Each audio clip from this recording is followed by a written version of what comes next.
এই জাদুবিদ্যা সত্য। এবং এখনকার অনেক ভণ্ড যে কবিরাজগুলো বের হয়েছে, এরা জিনকে তাবে করে নিয়ে এই জিনদের মধ্য দিয়ে মানুষের মধ্যে জাদু ছড়িয়ে দিয়েছে, এবং এর ফলশ্রুতিতে বহু পরিবার ধ্বংস হয়ে যাচ্ছে। এই জাদুবিদ্যা সত্য।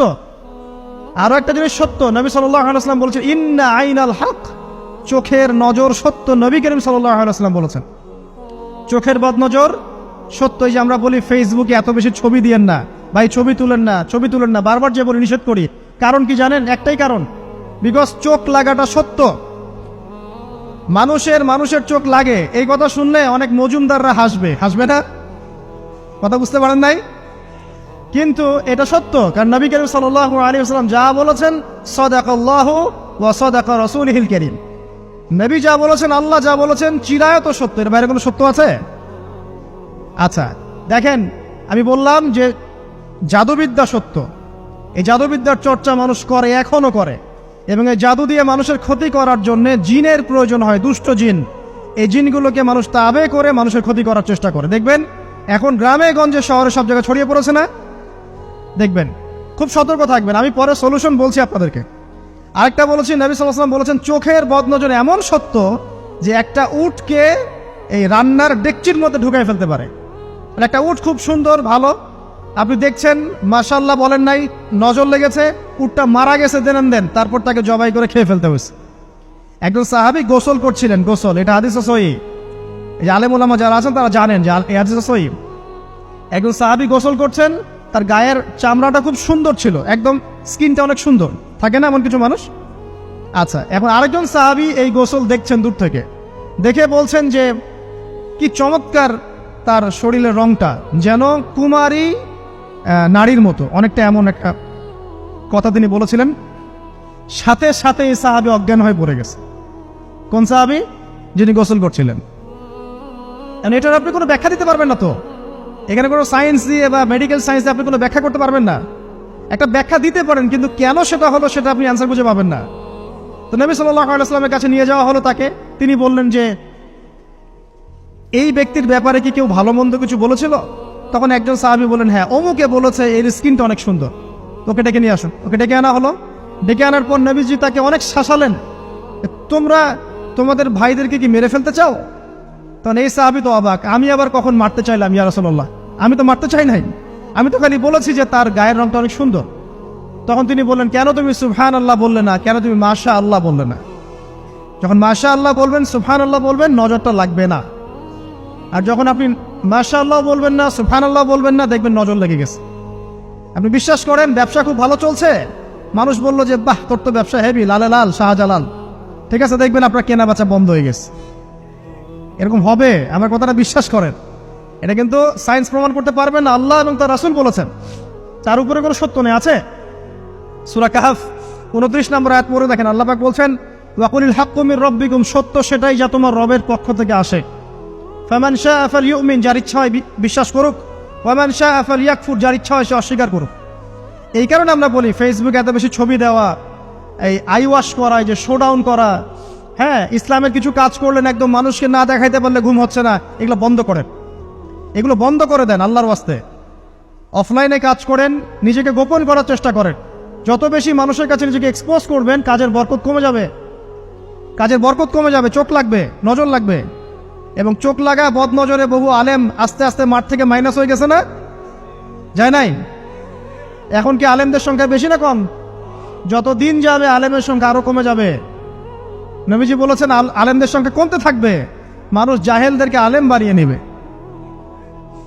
তো প্রিয় ভাইরা, জাদুবিদ্যা সত্য, চোখের বদনজর সত্য, রাতের এই অনিষ্টগুলো সত্য, রাতের বেলা অনেক ক্ষতি আছে। এই জন্য নবীজি বলছেন বাচ্চাদেরকে বাইরে বের করো না, এবং তোমরাও রাত যখন গভীর হবে তখন এদিক ওদিক ঘোরাফেরা করো না। দেখবেন রাত যত গভীর হয় আমাদের শহরগুলো তত জীবিত হয়, তাই না? তাই না? রাত যত গভীর হচ্ছে শহর তত জীবিত হয়। চায়ের দোকানে আড্ডা বেশি, ওই সিনেমা দেখছে, টিভি দেখছে, ক্যারাম খেলছে, লুডো খেলছে, ঘুম নাই। ঘুম কখন? ফজরের আগে আগে। ফজরের নামাজ কিন্তু নাই, ফজরের ঠিক আগে আগে, আবার ওই যে জোহরের নামাজের সঙ্গে উঠতেছে। এখন আমাকে বলেন এরকম জেনারেশনকে দিয়ে কি আসলে ইসলামের কোনো খেদমত হবে? আচ্ছা, নবীজি রাতের বেলা আর্লি ঘুমাতেন, আল্লাহ পাক আমাদের সবাইকে তাড়াতাড়ি ঘুমানোর তৌফিক দান করুন। হ্যাঁ, আপনি ইলম চর্চা করলে রাত জেগে থাকতে পারেন, আপনি যদি জ্ঞান চর্চা করেন রাত জাগতে পারেন, আপনি কোনো গবেষণা করছেন, নামাজ পড়ছেন বা কোরআন হেফজ করছেন, আপনি রাতের আর্লি উঠবেন, এটা আলাদা বিষয়। কিন্তু কমনভাবে আমাদের এই যে ফেসবুক, ইউটিউবিং ইত্যাদিতে আমরা লিপ্ত থাকি, সারা রাতটা কাটাই আড্ডাবাজি করে, এগুলো বন্ধ করতে হবে।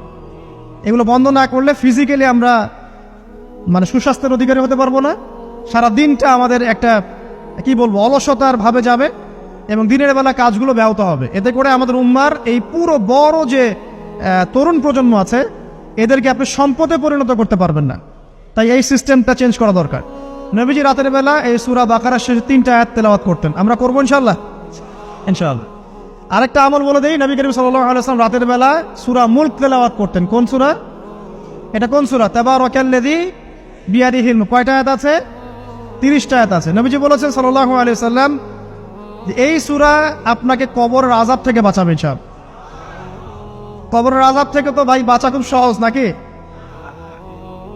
আমাদের মধ্যে এমন কেউ নাই, শোনেন, আমাদের মধ্যে এমন কেউ নাই আলেম জালেম মুফতি মুহাদ্দিস রাজনৈতিক নেতা পলিটিশিয়ান বিরোধী দল জাতি তারপরে যে সরকার দল যে আছে না কেন, কবরের শাস্তি ফেস করবেন এমন একটা মানুষ নাই, কেউ নাই পৃথিবীতে। এই যে আপনি দেখছেন ওই যে কি ইসরায়েলের প্রধানমন্ত্রী, ওই রাশিয়ার প্রধানমন্ত্রী, ওই চায়নার সভ্যতা, পশ্চিমা সভ্যতা, এমন কেউ নাই পৃথিবীতে এখন যাকে কবরের শাস্তি ভোগ করতে হবে না। আছে? সবচেয়ে লঘু শাস্তি মানে লঘু চাপ, এটা বলতে গেলে আসলে আমি ভাষা হারাই ফেলি। তারপরে বলছি আল্লাহ পাক আমাদের সবাইকে হেফাজত করুন, আমিন। একজন সাহাবীর নাম সাদ বিন মুয়াজ। কি নাম? নবী করিম সাল্লাল্লাহু আলাইহি ওয়াসাল্লামের সাথে একদম ডান হাত হয়ে যুদ্ধ করেছেন দীর্ঘদিন। বদর তিনি বীর সেনা, উহুদের বীর সেনা, ঠিক আছে। খন্দকের যুদ্ধেও বীর বিক্রমে যুদ্ধ করেছেন। তিনি আনসার সাহাবী, একদম মদিনার নেতা সাহাবী। সব সাহাবী কিন্তু একরকম নন, কেউ ছিলেন নেতৃস্থানীয় সাহাবী, তিনি ছিলেন একজন নেতৃস্থানীয় সাহাবী, ঠিক আছে। সাদ বিন মুয়াজ নবী করিম সাল্লাল্লাহু আলাইহি ওয়াসাল্লাম এত ভালোবাসতেন তাকে, এত ভালোবাসতেন যে তাকে নিজের মনে করতেন যে সাদ বিন মুয়াজ আনসাররা আমার নিজের। চারটাখানি কথা। এই সাহাবীর খন্দকের যুদ্ধে এই যে হাতের এই দিকে সম্ভবত হাতের এই রগের মধ্যে একটা তীর এসে লাগে এখানে, এবং তীরটা তিনি বের করতে গিয়ে রক্তটা ছিঁড়ে যায়। এরপর ফিনকি দিয়ে রক্ত বের হওয়া শুরু হয়। চিকিৎসা করে করে রক্ত বন্ধ করা যায় নাই, এবং এই রক্তের প্রবাহিত রক্তেই আল্লাহর ইচ্ছায় তিনি শাহাদাত বরণ করেন, তিনি ইন্তেকাল করেন। নবী করিম সাল্লাল্লাহু আলাইহি ওয়াসাল্লাম প্রচন্ড ব্যথিত হন, মানে মনটা তার খুব নরম হয়ে যায় সাদ বিন মুয়াজ রাদিয়াল্লাহু আনহুর জন্য। তো এই সাহাবীর যখন জানাজার নামাজ পড়ানো হচ্ছে, নবীজি বলছেন 70,000 ফেরেশতা তার নামাজে অংশ নিয়েছে। আর এই সাহাবীকে যখন কবরে শোয়ানো হয়েছে, নবী করিম সাল্লাল্লাহু আলাইহি ওয়াসাল্লাম পরে জানিয়েছেন কবরের যে মৃদু চাপ, সাদ বিন মুয়াজ রাদিয়াল্লাহু আনহুর কবরেও সেই মৃদু চাপ দেওয়া হয়েছে। আমি কি বুঝাতে পারলাম ভাই? আমাদের কোনো দাম আছে এখনকার পলিটিশিয়ানদের কোনো দাম আছে? এখনকার সমাজ নেতার কোনো দাম আছে? এখনকার সুদখোরদের কোনো দাম আছে? এই ঘুষখোর দুর্নীতিবাজদের কোনো দাম আছে? আমরা যারা কাঠমোল্লা হয়ে আছি আমাদের কোনো দাম আছে? সাদ বিন মুয়াজ রাদিয়াল্লাহু আনহু যদি কবরের শাস্তি তাকে না ছাড়ে, প্রশ্ন উত্তর পর্ব তাকে না ছাড়ে, আমরা পার পাবো? নবী করিম সাল্লাল্লাহু আলাইহি ওয়াসাল্লাম বলছেন সূরা মুলক তেলাওয়াত করো রাতের বেলা, ইনশাআল্লাহ সূরা মুলকের তেলাওয়াত কবরের আযাব থেকে তোমাকে বাঁচান। আর আমাদের তো ভাই কবরে সবাই সাথে যাবে না, গার্লফ্রেন্ড যাবে না, বাপ মা ভাই বোন সবাই যাবে না। একজন ব্যক্তি সুদ খাচ্ছে, জিজ্ঞাসা করে দেখেন কেন খায়, বলবে তার সন্তানের জন্য খায়, তার বউয়ের জন্য খায়, তার মা বাবাকে দেখতে হবে তাই খায়, তাই না? একজন ব্যক্তি ঘুষ খায়, বলবে আমার পরিবারের জন্য খাই। একজন দুর্নীতি করছে, পুকুর চুরি করছে, বলবে দুর্নীতি করছে আমার পরিবারের জন্য খাই, পরিবার ভালো থাকবে। সবার একই এক্সকিউজ যে পরিবার যেন ভালো থাকে, আমার সন্তানরা যেন ভালো থাকে, আগামী প্রজন্মের জন্য কিছু রেখে যেতে পারি, তাই না? এরকম একটা মানুষও কি আপনার সাথে কবরে যাবে? আরে এই বোকা মানুষ কেন বোঝে না যে আপনার কবরে আপনাকেই যেতে হবে? তাহলে আপনি কি কারণে অন্যের কারণে নিজের পরকাল নষ্ট করছেন? অন্যের সুখের জন্য আপনি আপনার পরকাল নষ্ট করছেন। সুদ খাচ্ছেন, দিব্যি মায়ের সাথে জেনা করছেন। আপনাদের এলাকায় নাকি সুদের সমস্যা অনেক বেশি। কয়েকটা হাদিস বলে দেই, আমি ওদেরকে আক্রমণ করতে আসি নাই, আমি শুধু তাদেরকে 3টা হাদিস শোনাতে এসেছি। 1 নম্বর হাদিস শোনেন। আল্লাহর নবী মুহাম্মদ সাল্লাল্লাহু আলাইহি ওয়াসাল্লাম বলেছেন, সুদের পাপের 73টা শাখা আছে। কয়টা? কোন হাদিসে 70টাও আছে, কোন হাদিসে 73টা আছে। বলছেন যে সবচেয়ে নিচের শাখাটা হচ্ছে, সুদের পাপের সবচেয়ে নিচের শাখা হচ্ছে যে যেন কোনো ব্যক্তি তার মাকে রেপ করলো, তার মাকে ধর্ষণ করলো।